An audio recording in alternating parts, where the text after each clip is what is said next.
MouseHunt. Welcome to Feedback Friday. Hello to everybody in the chat. Hopefully everyone's doing well today. It is October 15, if I'm not mistaken. Hello to everybody in the chat. JP just brewed up some wealth potions, making out like a bandit, using up those ultimate wealth charms. Hey James, good morning to you. Looking for some avocado. Hello, hello. Ben, there is an FBF, a brewing. Look at that. And the cauldron finished brewing up Feedback Friday. Here we are. Hey, Ryan. Hi, Dave. Love the Halloween event so far. Props to Norman and the team. The whole team did a fantastic job. Absolutely. You'll have to bear with me a little today. I lost my voice yesterday on a call, and so I'm going to be a little soft-spoken, but fortunately Norman's going to join me in a minute as well, so we can tag team the voices here a little bit. I'll have to rest my voice here and there. So I got some tea with some honey here, hoping that helps me out a little bit as well. But again, hello everybody in the chat. Hello Tim, KDM, Diamond Knight. Hello, hello Scribdev. Hello Dave. Hello to you as well. GR Reaper. Hello Dave, with a whole lot of A, V, and E. Hey, hey. Frank, what's up? What's up to you indeed? Loving the event, missing the tourneys, says Trevor in the chat there. Yeah, that's still in the backlog to do a little bit of a technical overhaul there. But I hear you. Hey, Stefan. Hello, Dave. Halloween event rocks. Greetings from France. Well, hello to you. Greetings from Canada. Good evening from the Philippines. Covering all the time zones here. Hello, everybody. Well, on that note, when getting into Halloween, we're hoping to get Hunter's initial impressions, maybe some early feedback, suggestions. It's always kind of fun, very useful to get your initial impressions at the start of an event, and then maybe when it's done or toward the end, kind of see how impressions change as well. It's great food for thought. Like I so often say, we already have our milestone partly organized for next year, and if the feedback is positive, we'd probably repeat this event next year. So we always like to log feedback throughout the event, so that it's just in one spot. Next year we can go and find it. So on that note, I'll bring in Norman here. If I click the right button. Good morning, Norman. Welcome. Thank you for joining me. Thank you for having me. Hello, everyone. Tim says, mapping with the devs. Well. Ryan says, jumping the gun here. But can we change bells to the Great Winter Hunt mechanic for a similar reactive reagent? That's great to hear. Maybe other hunters in the chat too can chime in if you like the subtle difference there where reagent takes one hunt off and there's lots of it versus it takes them all off and there's a few of it. I know that was a bit of a revelation during playtesting, eh, Norman? Yeah, it was a big game changer. It happened actually like fairly late in the overall process during QA, where we're like, there's this bit of friction where, let's say you happen to come back to the game, you've already invested a couple of hunts into your cauldron, and you're like, I don't really want to use my reagent now because it's not as valuable as if I had got it right at the beginning when I had the full 15 hunts. And then we sort of had the revelation of, wow, what if you just use one per hunt, and then it doesn't matter how much you've invested or how many hunts are left because you're always getting the maximum value out of each reagent.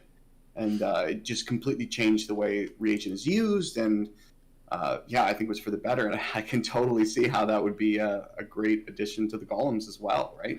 For that same notion is you never feel like you're wasting it. It's always a good time to use it. Yeah, it's a good example of something that just comes up during playtesting. Even to make a comparison to the golems, bells didn't come up until playtesting when we were playing it, and it's like, I have too many parts. I just want my golem to come back now. I was like, well, what if you could trade your parts for something that brings the golem back so you can send out the next one? And that didn't come up until playtesting. So similarly, reagent didn't come up till then either. Yeah, it's amazing how you have to sometimes you just have to have all your ducks in a row and everything working before you can know what it's like to feel this event, to really like play it and experience it in a lot of ways. You get so close to it to a certain point that you need to sort of eventually take a step back, look at it as a whole, and then all of a sudden it's painfully obvious what's missing. So. Yeah, always lots of iteration. Even in the chat, a couple comparisons. In 59 says the cauldrons are just mini golems, aren't they? Are they getting Bellet's hats this year? Definitely that kind of, we got a little bit of that vibe as well. I mean, so much in MouseHunt though is an appointment. You're waiting for something to happen and you come back and then it's happened. But I can see definitely there's a little Golem vibe here and there. But hopefully the event has a strong identity on its own. It feels fresh and completely different from that. Scribda says enjoying the new event. Have a whole new system going and everything. Fantastic. Shira says hello, Dave and Norm. Hello to you. Frank was really surprised, and pleasantly so. He notes that you don't have to claim your potions to finish a batch. Yeah, and I think maybe that was partly due to the queuing system, eh, Norman? Yeah, absolutely.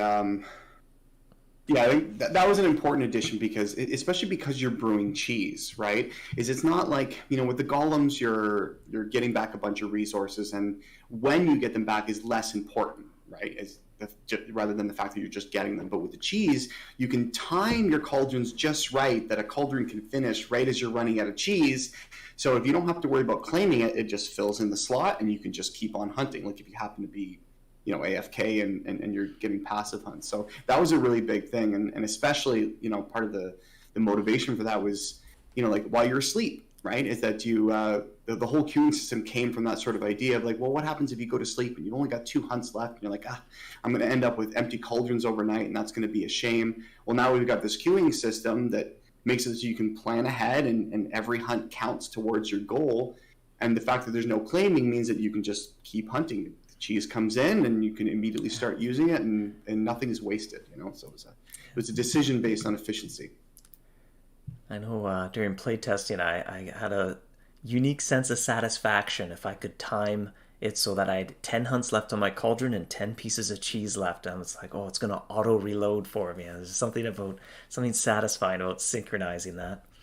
Yeah, it's a great feeling. Yeah, we went back and forth on it for a bit, but it's just, as you said, it's just such a great feeling when you can just make that work, properly. And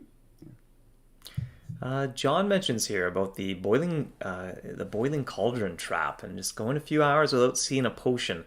I too noticed maybe a few questions here and there about the trap and the base on the reward track. They are meant not to be limited edition, but too maybe you can give a little rundown of exactly kind of how they work as well, just maybe clear up any confusion. Yeah, sure, absolutely. So the trap itself has a rare chance to produce a random potion from nearly any potion in the game. We removed some of the old event potions that have no use anymore, but otherwise every potion that exists in the game, including the new ones, are in that pool, and there's a rare chance that on each catch a potion will be spawned. But it's with anything with probability, it's a rare chance. You might go, a couple hours without seeing one, and all of a sudden you'll see 2 in a row. That's just sort of the nature of how it works. But you will eventually, get those random potions to spawn. So that's what the trap does. The base has 2 effects. When using it on its own, it will duplicate any potion that a mouse drops as loot. Now, for this specific event, there aren't really any mice that drop potions as loot. Well, I think the Zombot Unifier sometimes drops a radioactive blue potion. So any potion that a mouse drops as loot will be doubled. So let's say if you take this base to MouseHunt and you're looking after rainy and windy potions, it works really great because every time you get one, the base creates another one. The second effect of the base, which is the set effect, is that if you're using the trap and the base together, the base will guarantee that any potion that the trap produces will be doubled. It doesn't change the rate at which the potion gets spawned, but when that potion spawns, if you have the base, that potion will be doubled. So now for clarity, if you don't have the cauldron trap armed and you're using the base and a mouse drops a potion of its own free accord without any trap effect going off, does it double that? Yes, the base will double that. Yes. Cool. So like as I said, if you go to MouseHunt in the early stage where you're hunting with Glory Gruyere, if those mouse drop a rainy potion and you have the Alchemist Cookbook base armed, you will get an extra one. Cool. So just to reiterate, you don't need it paired with the trap. It will work everywhere. Should you be fortunate enough to, especially King's Gauntlet, it's a base, so power type isn't. You can pair it with any power type trap you want, and you can choose Depending on how your catch rate lines up there, if you want to pull that out and try your luck with it. Yeah, I found during testing that it was particularly good in Mouse Pichu because the catch rate for that initial tier of mice isn't too bad generally. I mean, depending on what your arcane trap is, but yeah, using that base was quite effective in that area. Reaper in the chat suggests or would like to see event rewards in the Spooky Shuffle. Now, I think maybe some of the direction there is that the event gives you tickets to then use in the shuffle. So it kind of, that's sort of the direction of the reward structure rather than have it feed back into the event, which feeds back into the shuffle. It's kind of, that way of cashing out or being tied directly to the event reward structure. And you can play even after the event is over for a little bit, and that might be a little awkward if you're still getting, ingredients and now you have no use for them because the event has ended. Yeah, lots of love for the queuing system in the chat, definitely. Yeah, so glad to hear that. That was that was one of those moments where once we got it in place, we're like, oh yes, I can't imagine it without it. Even during playtesting, I felt like I was just humming like a little cartoon factory jingle as I was just watching everything come down the assembly line into the cauldrons. And Peter here says definitely enjoying the event. Doesn't quite feel like the Gold Bonanza event anymore. I don't know. I maybe put the wealth potion a little bit under the microscope. Depending on how many wealth charms you have in your inventory, you can get them from the King's Arms as well. So if you're sitting a lot of King's credits and you haven't been quite sure what to do with those, that might be a good use for you. I have enjoyed, so we refactored. Giorgio rolled up the sleeves and got into the inner workings of potions. Did some updates there where now we can use them for making more than just cheese, and we spoke about that a couple of Feedback Friday ago. And so that's kind of exciting. It's good. I've seen positive comments in the chat as well about being able to use some of the items in your inventory that maybe I have too much of this, I don't know how to use it. Potions could be a good solution for that as well. It's one more creative tool now at our disposal to turn a lot of something that's kind of meh into a little bit of something that's good. Yeah, specifically with the Dragonbane potion, the solidified amber queso. You play enough of the queso canyon, you get to a point where you just have more amber queso than you know what to do with, and now we've got sort of a brand new and an interesting way to turn that into something very useful. Eileen says good morning as well. She's already enjoying the queuing system. No end of love for the queuing system. Scriptdev says that's a good point. AFK friendly systems, much appreciated. Is that a new design philosophy? But noticing more AFK friendly systems are more common. We definitely, I think we try as best as we can wherever it'll fit. The floating islands, the trap library was certainly nice there with all the power types. And even during playtesting, you find that I gotta change my trap a lot, and if you're away when that happens and you kind of feel like, oh, I'm wasting cheese. So we've experimented over the years. Often we, like Fort Rocks, maybe the nighttime ends, you go back into the day and there's mice that drop lots of meteorite to try to at least kind of replenish your supply as you're using it. But that still has some friction to it. So great to hear that kind of some of these newer approaches are hitting the mark a little better. That's an interesting, very trivial question. Off the top of my head, I don't know the answer. I would suspect not, but Azif asking if the extra potion counts as loot in the Bristlewoods Rift. I would think if it's an extra journal entry, it doesn't, but the base does double it on the mouse itself. Do you have any idea, Norman? We're both unsure, I think. I'm pretty sure I tested this, but I'm trying to remember what the result of the tests were. Right, because you can get the ancient string and the runic string potions. So, you know what? I'd have to test it again to be sure, because it was probably weeks ago that I tested it. I think it might. Right. I'm pretty sure it does, but of course the downside then is you're not using rift space in a rift area, so you're going to sacrifice some of your rift stalker bonus. But I believe it would still count because yes, it adds it to the mouse. I think you're right, but I can't say with certainty either. We definitely have to test it to know for sure. But it stands to reason if the mouse drops it directly. Sometimes it comes down to order of operations as well. So we've tripped up on that sometimes where the Bristlewood's Rift does its thing, and then along comes an item that does its thing, and now it's lost its chance to sort of, it's like bed mass. The order of operations is very important, and the way it goes to see what happens. So. You know what? Now I want to know. I'm going to check. I'm going to mute my mic set for a minute because my keyboard's really loud. Mechanical typing coming in. Ryan says, love the ultimate charm potions. It's not overpowered much because you still need those IS and scrape balance. Yeah, absolutely, Ryan. That was one that came together relatively quick once we were kind of tuning it a bit, because it felt very straightforward in how you still need the essences. Even to a degree, the Dragonbane potion, although there's a few iterations of it over playtesting, but it came back to, well, in the Geyser, you can already get Dragonbane charms with your Amber Queso, but you also need some Notchore. So this gives you a better rate, and you don't need Notchore to do it. And so it was nice to have an existing baseline in some ways. Gauntlet elixirs work like potions, but are not potions. Seemed like a miss there. Yeah, it kind of comes down to the right tool for the right job, and I think because we didn't have too many interesting ways to weave that potion, too many reagents, it felt simpler to use it as kind of a currency item, because it's more of a straight exchange of item A and item B.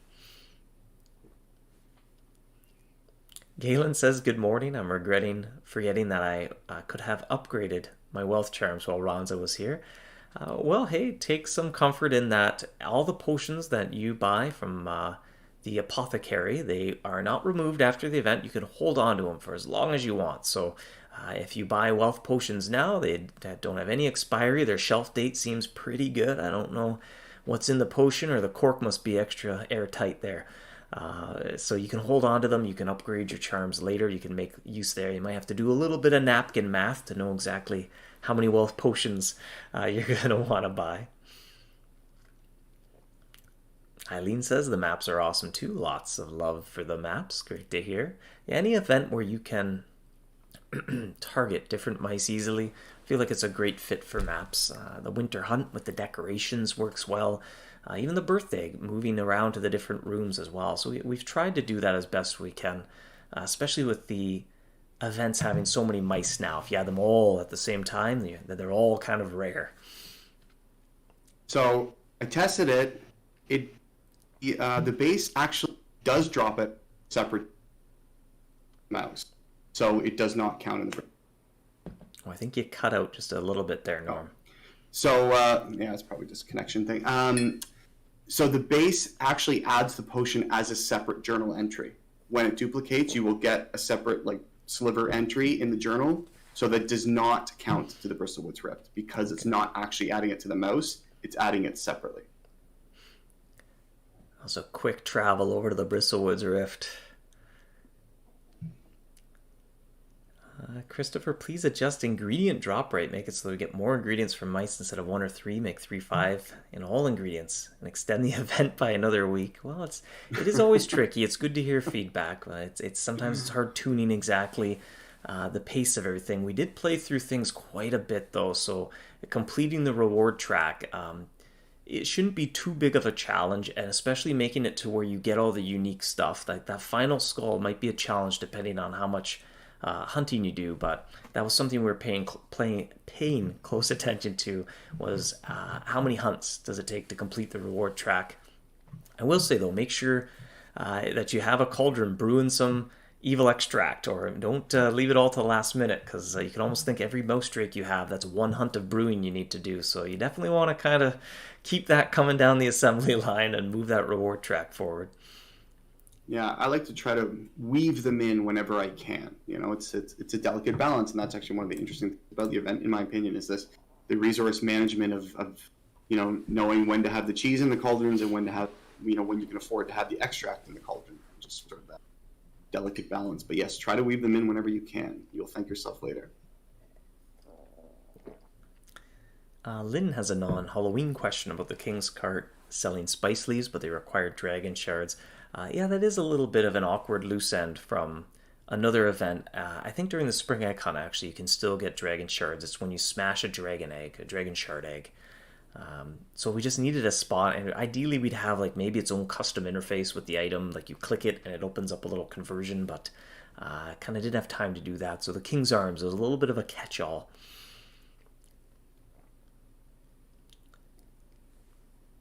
Now I maybe see some of the motivation to classify elixirs as potions so that the base would work in the Valor Rift, but alas, they're elixirs, they're not potions. Ben says, I'm going to buy all epic cheese potions and make diamond cheese. That's definitely a compelling choice. Is there a new dragon region play in the future? No immediate plans anyway, but maybe Hunter, they're looking to form a decision on how many Dragonbane potions to pick up. Sally Sunshine, really loving this event. Good to hear.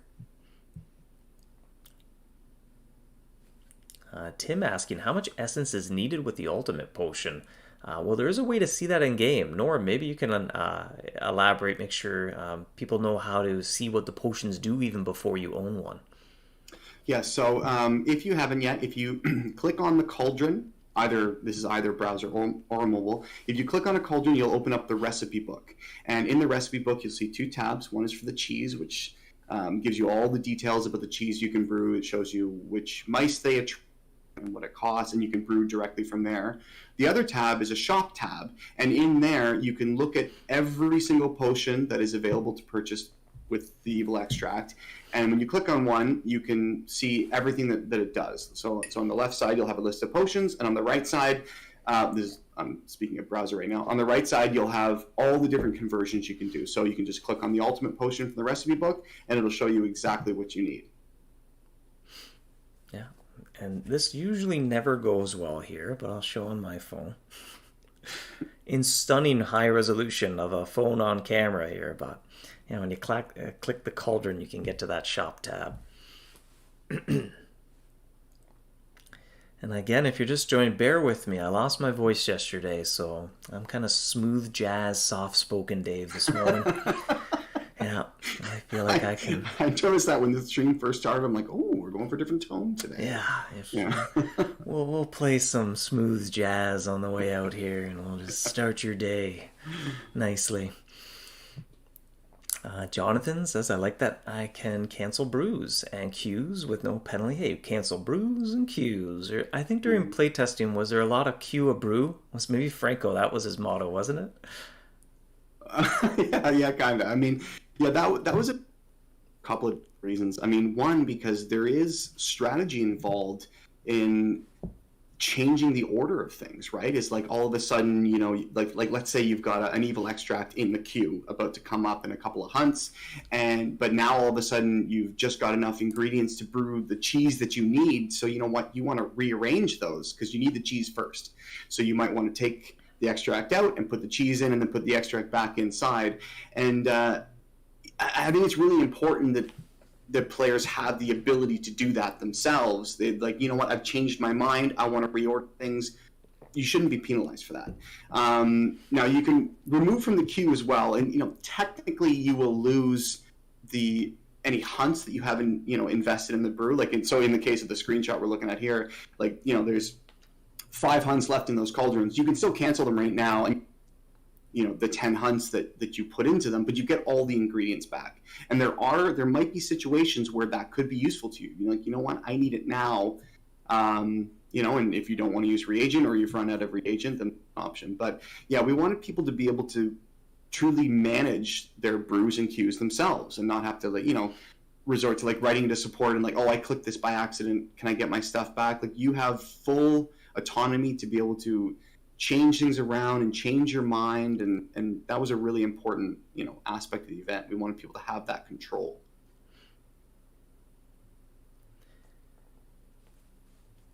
Christopher says, joined a little late. Can the cauldron drop any potion in the game or just certain ones? And yeah, we did touch base. It's pretty well almost every potion except for some old event potions, but it does include the new potions that you find in the apothecary, so it can. Eric says, Dave and his ultimate potions. I can safely say I did not pitch that. It was a Living Garden idea, and I didn't suggest it, but I'm sure happy that it made an appearance. I'm going to buy a few. Shouldn't have made those ultimate charms last year either. Oh, no. Gonna stretch those essences a little further. Augustin says, do higher tier cheese have higher drop rate for mouse drake root? Absolutely, as you may guess, it certainly does. Actually, I think that was something, Norman. Maybe you can elaborate a bit, because while we were playtesting, do you recall we were trying to give each cheese a little bit of a stronger identity? Yeah, so this is in regard to like the drop rate of the different ingredients. Yeah, so we went through a lot of different iterations where, like using a cheese will, drop some of this ingredient, a little bit of that ingredient, different chances of different ingredients, and it ended up making ultimately the playthrough a bit messy, where yeah, we wanted to give each cheese its own distinct identity. So I know when I'm hunting cheese, these are the things I can expect. I can expect, roughly X amount of this ingredient, roughly X amount of mouse drake root, and that's consistent and reliable. Whereas, in an early iteration when we had, a chance to drop like a random other ingredient from another tier, your numbers would sort of get out of line. Like, oh, now am I supposed to go back and start brewing pumpkins? I'm tired of brewing pumpkins or whatever, So yeah, I think ultimately it works a lot better to have them segregated to where they are, so that when I'm hunting with cheese, I know I'm catching these mice, I'm getting this ingredient, I'm getting roughly this much mouse drake root, and I know that I'm in a different phase of the event in a sense, right? And which corresponds to the skulls. Yeah. And hunting with each cheese, it feels very different. And I know I haven't made any scream myself yet, but when you hunt with it, the mouse drake floweth, definitely. So it, Yeah. it definitely feels like it's in a whole other echelon of the event. Lynn says, I didn't realize reagent was one per hunt remaining. Did I miss that somewhere? Maybe it should be stated. So, like anything else, has a bit of a learning curve. It's always a challenge, too, when you're putting something together as an expression. Try and teach someone everything, and you end up teaching them nothing. So we try to find ways to time that well, or put that information at a spot where you're about to use it. And so for where we landed, hopefully it wasn't too far off the mark. When you go to use it, and it pops up and says, okay, you're going to use some reagent. This is going to cost this much. And it syncs up with the horn. So it's in the dialog box you get when you go to use the reagent. And so, like I said, if we try to front load all that information, you're trying to learn 100 things at once, and you don't quite know how they're all connected yet. So we try to put that information at the spot where you're discovering the information at the time that you're going to use something, or you're coming across it for the first time. Yeah. So when you click finish, either on browser or mobile, that's when it tells you use X number to finish this brew. But as Dave said, it can be a bit of a learning curve. It's something different, and there's so many new things in this event that if we put them all in a list of rules, there's no way you'd be able to retain them all at once, right? Yeah, it's always a challenge to kind of figure out just the right pacing of discovery. And often when you're playing a game, I know we've probably all, if you've played many games, you'll come across some, and MouseHunt's guilty of this in many spots too, but where like there's tutorial messages and they're just in your way. And how often do you just hit next? You don't even read them, you just get rid of them as fast as you can. And you start asking yourself, can I play the game yet, please? And so I think it's human nature. We like to learn by doing, not kind of sit down and read and then go. So it can be tough to find the right information to kind of give at the start and then like sprinkle the rest in through kind of moments of discovery.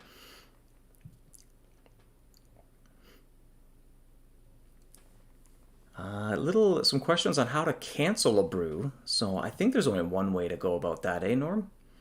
Yeah, so on browser and mobile for that matter, it's in the recipe book view. So when you click on a cauldron, you bring up the recipe book, and then at the top, this is in browser, you'll see, actually, again, it's in both. In the top, you'll see the cauldron, you'll see your cues, and there'll be little X's above everything. And you can just click that X and it'll go away. For queued items, you click the X and it'll immediately go away, the firm step, because you haven't lost anything. You get the ingredients back right away, you haven't invested any hunts. If it's in a cauldron and there's already hunts invested in that cauldron, then if you click X, you'll get a confirm window saying, are you sure? But yeah, it's just as simple as open the recipe book and click on the X's at the top. Some suggestions if you could click and drag and move around the queue. That definitely sounds kind of neat.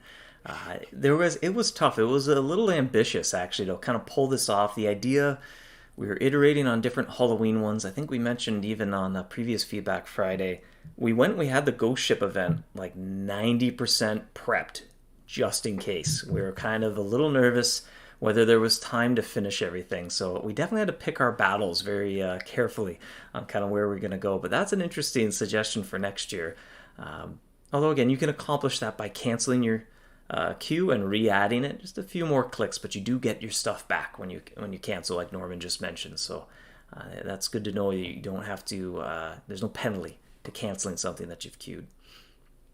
Yeah, and often when it comes to web design, clicking and dragging is often not as straightforward as you might think it is. It's difficult in a browser for sure to get it just right. It often ends up feeling a little not quite as smooth as like a native mobile. There's lots of great tools to do click and drag. There's tools on the web. They're not quite as seamless. Yeah. Thomas asks if Reagent only works if you have enough to completely finish a cauldron. I think that's correct, eh, Norman? That is correct, yes. So you that little finish button that pops up above the cauldrons will only happen if you have enough quantity left to finish it. So you can't, like, say, use one and then still have hunts left in your cauldron. Yeah, and that'll become especially pertinent during, this might be a good segue to maybe give a little preview of the shutdown phase, because that'll be especially pertinent during the shutdown phase where there's going to be sort of a 2 tiers to it. In the very final tier, the horn will no longer progress cauldrons, and so you can exchange Mouse Drake for Reagent and finish up, much like golems. You exchange your extra parts for bells and try to finish up any leftovers you have. But then that kind of wouldn't make sense to take 2 hunts off a cauldron and leave 1 behind, for example, because then you're still stuck. You can't sound the horn. But maybe, Norman, you can give a quick little preview, and I think we'll probably have to put out news posts and stuff when the shutdown starts, just to kind of have everything out there for everybody. But give people a little preview of what to expect when the event goes into shutdown phase. Okay, and I'll try to explain this as succinctly as possible to avoid any potential confusion. So, on November 2nd, we'll go into, well, let's call it the first stage of shutdown. And all that changes is that mice no longer drop ingredients. So that includes like pumpkin, marshmallow, ghost pepper, avocado, and mouse drake root. Mice will no longer drop them. Otherwise, everything in the event in the area is exactly the same. Cauldrons still work the same, brewing still works the same, everything is the same. On November 9th, 1 week later, cauldrons will lose their magic, which means they can no longer brew with every hunt. Now, you can still add and remove things from your queue, but the only way to, process them, for lack of a better word, is through Reagent. But you can also still cancel them and get your ingredients back and then go into the shops and exchange them for the various spooky charms and stuff like that. So what a lot of players, I suspect might do is once, during the first week, they'll probably, what I'll be trying to do anyway, is brew as much extract as I can during that week from November 2nd to November 9th. And then when the November 9th hits and the cauldrons have lost their magic, you might take a look at how much mouse drake you have left and sort of determine, well, let me exchange some of this for Reagent, because you can buy Reagent from the general store or the apothecary, and then use that to finish everything else off and get it out of your inventory. And if at that point you still have a few loose ends, maybe you've got a few mouse drake group, but not enough for a brew, you can go into the charm shop and exchange those for charms and stuff like that. But make sure to use all your ingredients, spend all your extract on potions, use up all your mouse drake root, because once everything is said and done, come November 16th, so like a week later, we'll be stripping it all from the inventory. So use it all, brew it all, cash it out, and make sure you use that time to do that. Yeah, and we'll prepare a news post as well for the shutdown phase, kind of spell everything out as well. So, we'll be interested. We'll keep a close eye on feedback, and kind of, too, we're going to keep looking at sort of what players are doing in the game as well, like how many, when are they brewing, what type of resource, to help make some decisions. If we do this event again next year, we might approach shutdown a little different. So we're definitely going to kind of keep our ear to the ground over kind of how we go about this phase, because there's definitely a few kind of like awkward moments in it if you don't quite catch on to what's happening. So we're going to keep a close eye there.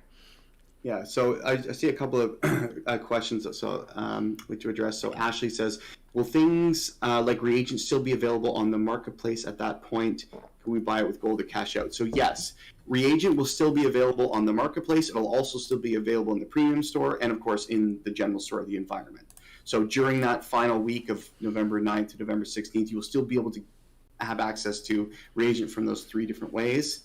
And then Ryan asks, can we keep the event cheese post November 16th? Yes. Any brewed cheeses you get to keep, just not the raw ingredients. Those will be removed, but if you want to, stock up on Monterey Jack-o'-lantern or Boneford or whatever, those will remain in your inventory.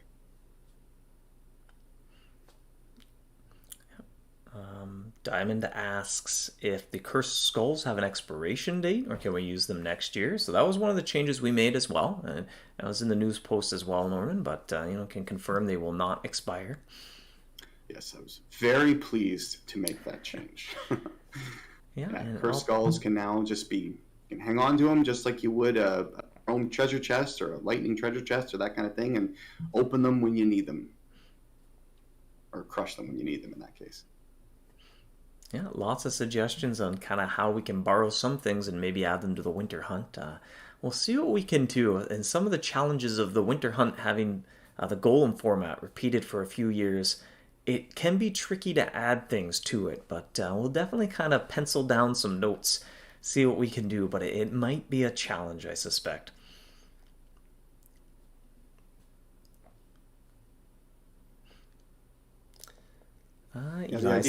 The idea of small bells is an interesting one. You have little tiny jingle bells instead of summoning bell that work on per hunt. That's interesting. You need 25 of them to make a big festive summoning bell.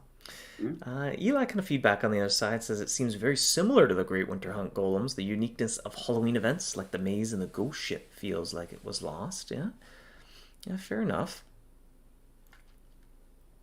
Lamb says, I feel that 3 cauldrons would be optimal, like 3 golems in Great Winter Hunt. Been collecting too many extra items, struggling to brew them all.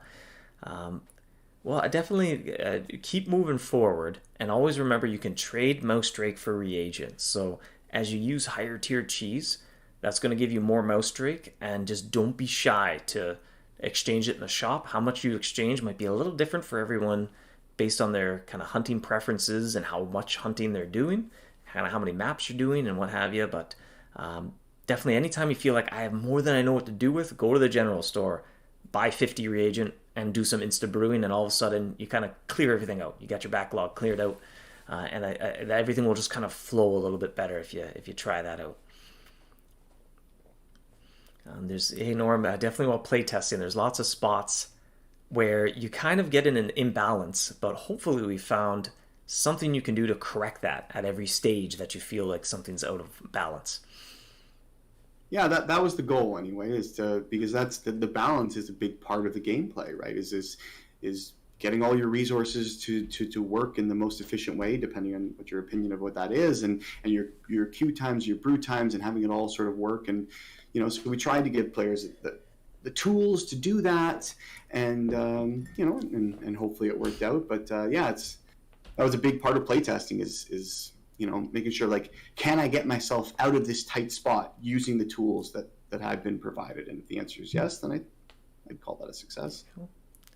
Yeah, Norman, quick question in the chat here about trap skins, because that's different this year as well, about kind of where do they come from? Are there any sources other than the shop? So in previous years, trap skins were one of the rewards in the treasure chest, like last Halloween in the Ghost Ship treasure chest, you have a chance to get a random skin. And one of the downsides of that is you often end up getting the same skin over and over, skins you don't want, that kind of thing. So what we've done this year, taken them out of the treasure chest and we put them into the Trapsmith of the Gloomy Greenwood, and you can purchase them with Evil Extract. So they're all available there, except for the 3 new ones. And then also there's obviously the premium store as well, sells most of the trap skins. So those are the 2 places. Oh, and of course the marketplaces would be the 3rd place. Great. But now, I mean, the big thing is that if there's a particular skin you're missing, whereas last year you just had to hope that you would get it from a chest, now you can, make the decision to spend your extract on that one skin that you particularly like. Yeah. I think we're hoping that works a lot better where you don't, by no choice or like of your own accord, you kind of get skins that you didn't pick or you didn't feel like you wanted, and then that just means they pile up. You kind of have to go out of your way, and hopefully by using the evil extract, it's kind of a compelling decision. Well, if I get a skin that's, maybe less potion I can get, and that kind of keeps them in a spot where the supply of them doesn't just kind of continue to go up despite no one choosing to go and obtain them. Well, shall we do the trivia? I'm starting to run out of tea with honey here to soothe my voice here. We may switch gears into the trivia. As always, if anyone gets the answer right, Larry will have a link. And I don't think we've ever stumped hunters, so let me just make sure the answer is hidden before I change scenes here. Yes, it is. All right. So this week's trivia question is Halloween related, and is what spooky ingredient is known for being frightfully frigid? And that is the cold. I'll clarify, it is a cold ingredient, temperature-wise. I think everybody's checking right now. Oh. Hey, Swift gets the answer first try. I think first guess in the chat was the correct one, of the ghost pepper. That is correct. That is correct. The answer is a ghost pepper. I'll paste that reward link in the chat as well. I don't know if I tested this link this morning. Norman, we're playing with fire. Yeah. We're playing with fire here. Probably ribs. I'm guessing ribs. I don't think I clicked it myself. I'm checking it right now. Yep, 5 ribs. Works fine. 5 ribs. All right, cool. Perfect. Yeah. Phew. Joke. I think that joke probably gets made every feedback. Yeah, exactly. Works fine. Cheese. Yes, it's some cheese. All right.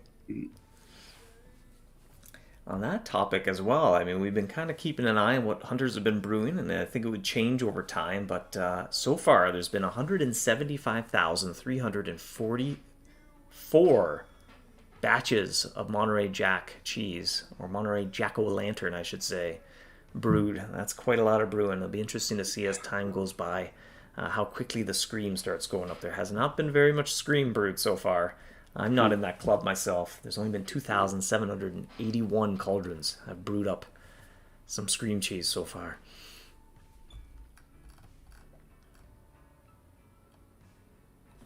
One thing we were interested in kind of checking out as well, and a lot of hunters suggesting things, liking how that the reagent, you just use 1 per hunt. Even suggestions coming up, something similar for the winter hunt there. It seems the vast majority use it when there's 15 hunts left. And then second place is when you have like 1 to 5. So either a lot of hunters use it when they just loaded up the cauldron, or they'll use it when it's almost done. And I could almost see a story there where somebody's about to leave and it's almost done. It's like, I'll finish that, put something else in the queue. Yeah, it's sort of another one of those like tools in the toolbox for like, planning, like managing things. Like, oh, I'm about to go to bed and I have enough resources to get something else in the queue, but my queue is full. Well, I'll use a couple of reagents just to get this done now, get the next thing loaded, and now I know I'm all set up to let things go while I sleep. Yeah, it feels good having that big queue, put your feet up for a while and watch the cauldrons work. Yeah.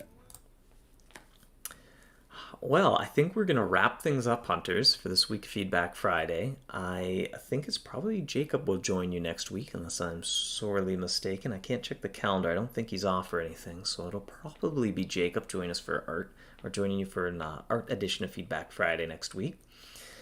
Thanks for all the feedback in the chat. Thank you, everybody, for joining us. Norman, thank you for joining me as well, especially this week with my voice being not quite 100%. Thank you for providing your voice this week. No, my pleasure. Thanks for having me. And it's so great to see how much people are loving the event. It was really exciting and a bit nerve-wracking leading up to it. It's a great sense of elation watching all the positive feedback about it. Fantastic. Well, once again, thank you for joining us, hunters. Happy hunting. Have a fantastic weekend, morning, afternoon, evening, whatever you're about to embark upon. And we'll see you next time. 2.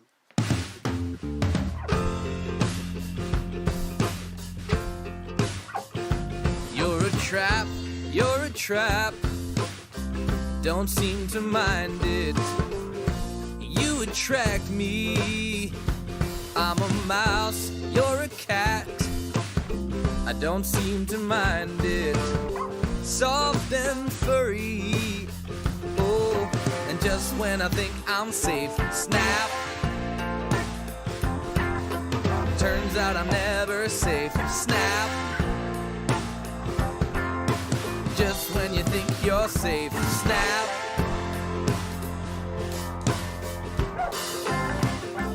I come back. You don't seem to mind it, but I'm a fool. Broke my back. You don't seem to mind it, 'cause you're so cool. And just when I think I'm safe, snap.